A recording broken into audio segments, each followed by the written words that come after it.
Lesson 3, Parallel Lines in Proportional Parts. Your objectives for this lesson are to apply the triangle proportionality theorem, to apply the triangle midsegment theorem, and to use properties of parallel lines to solve problems. The triangle proportionality theorem states that in any triangle, a line parallel to one side of a triangle separates the other two sides proportionally.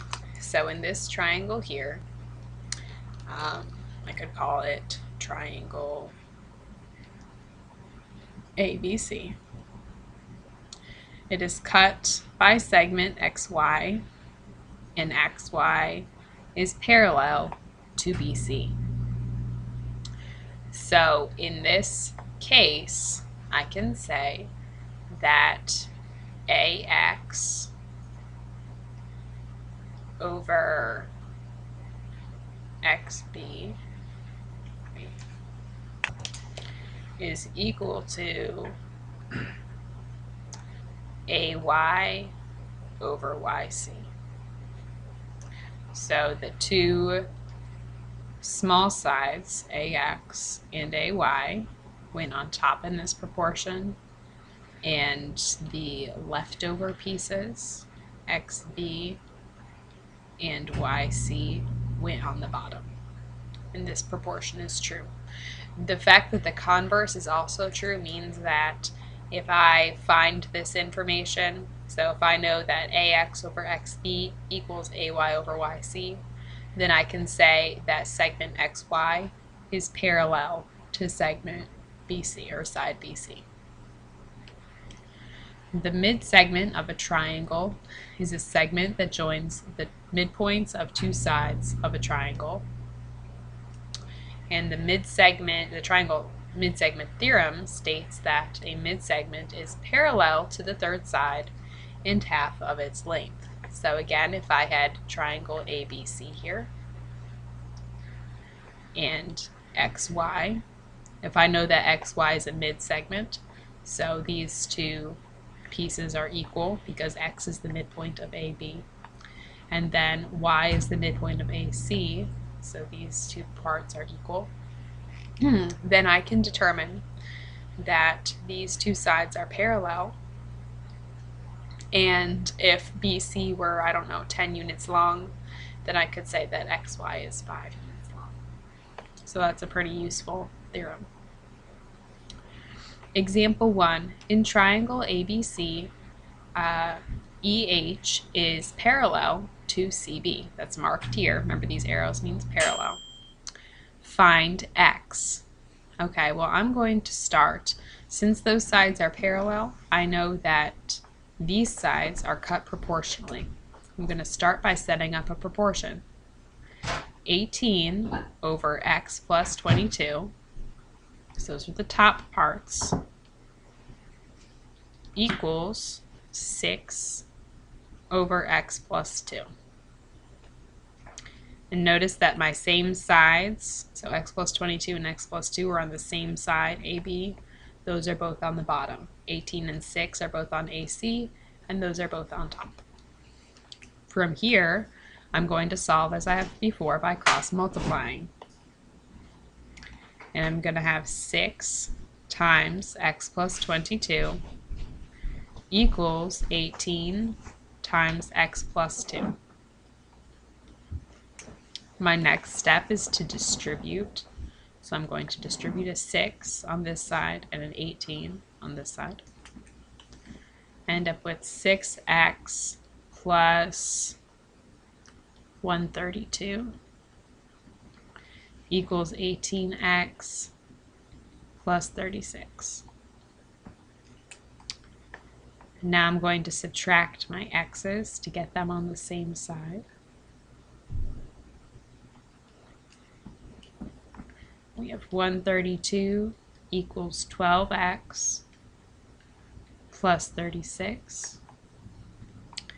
Now we need to subtract 36 from both sides. We end up with 96 equals 12x. Divide both sides by 12. and x equals 8. So, and we were looking for x here, so I'm going to leave that just like this. Example 2. In triangle GHJ, HK is 5. Let me mark my picture. KG is 10. And JL is 1/2 the length of LG. So it's 1/2 the length of this. I want to know, is HK parallel to KL? Oh, that must be HJ, not HK. Okay, now that I fixed that, we can keep going. So I'm not sure what either one of these sides are, but I'm going to call one of them X. So since JL is 1/2 of LG, that means it's smaller. I'm going to call it X. And this will be 2X, because 1/2 of 2X, if I say 2X divided by 2, that 2's will cancel and I'll just have an X right there. So let's see. If these are proportional, if those sides are cut proportionally, then I can say that HJ is parallel to KL. So we're going to have 10 over 5. 10 over 5. Does this equal 2x over 2? Well, 10 over 5 I know reduces to 2. And over here my x's cancel and I get a 2. So since the sides are proportional, my answer is yes by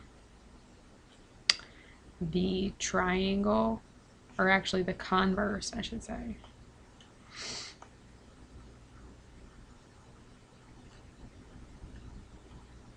Of the triangle proportionality theorem.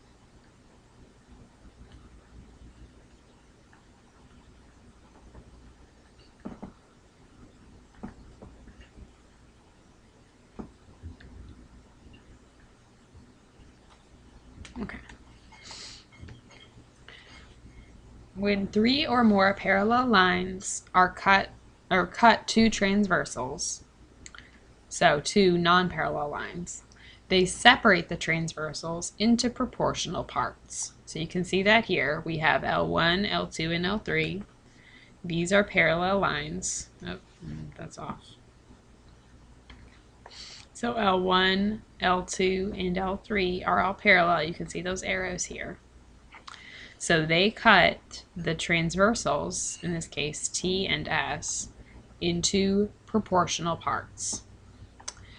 If the ratio of the parts is 1, then the parallel lines separate the transversals into congruent parts.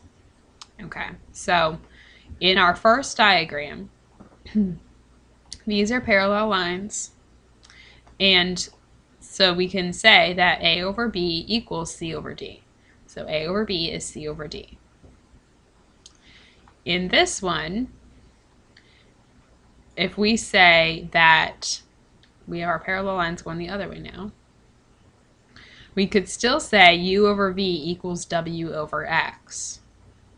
But if U over V is 1, so if we say U over V is W over X, but we know that U over V is 1, then WX is also 1. That makes sense because you've set up an equation here. If one side is 1, the other side is 1. Example 3. This is our last example for this lesson. If A equals 3, B equals 8, and C equals 5, find D. So we're not looking at this diagram, we're looking at this one. So we know that A is 3, B is 8, C is 5, and we want to find D. Well, we have our 3 parallel lines cutting our 2 transversals. So we can say, remember, well, A over B equals C over D. And we're keeping together the parts that are cut by the same transversal here. So A and B are both formed by T, so I put those together. C and D are both formed by S, so I'm keeping those together. Now I'm going to substitute. So 3 over 8 equals 5 over D.